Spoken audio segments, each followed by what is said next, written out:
Standards and qualifications. Let's take a look at the structure of unit standards-based qualifications.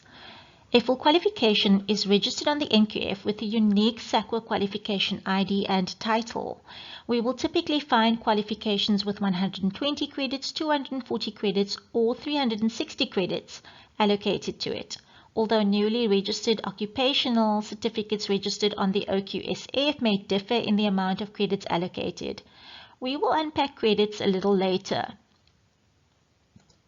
All qualifications will contain exit level outcomes, which represent the broad knowledge, skills, and attitudes or values that a learner should have obtained or mastered on completion of a qualification and against which the learner is assessed for competence. We have a matrix of unit standards which make up the qualification, and these are components which form part of the qualification bearing credits of their own.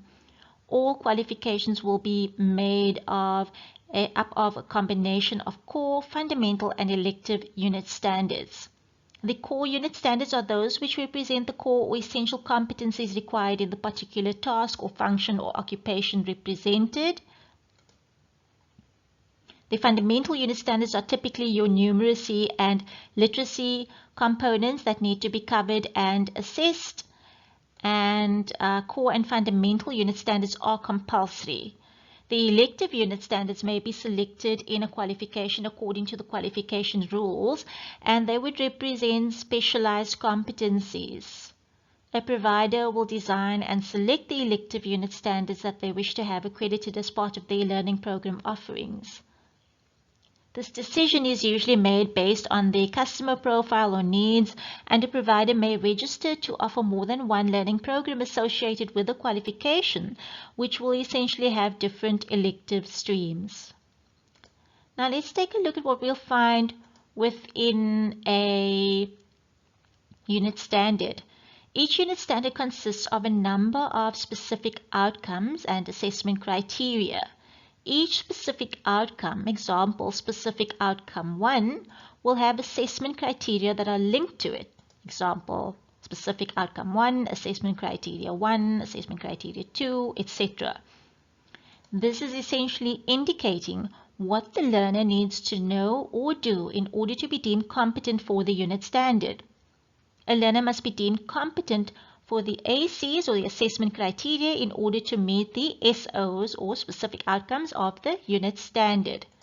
So we essentially assess learners against all assessment criteria related to specific outcomes within unit standards.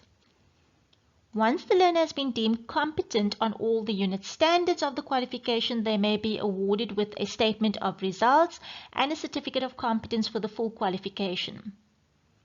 If a learner only completes some of the unit standards within the qualification, they will be awarded with a statement of results.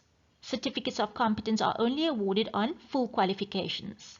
In the video demonstration to follow, I'd like to take you through searching for a qualification on the SAQA website and then navigating through the qualification to understand all the components of the qualification.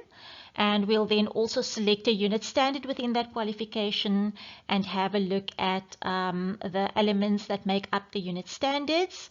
And then we'll also look at calculating credits and notional hours of learning.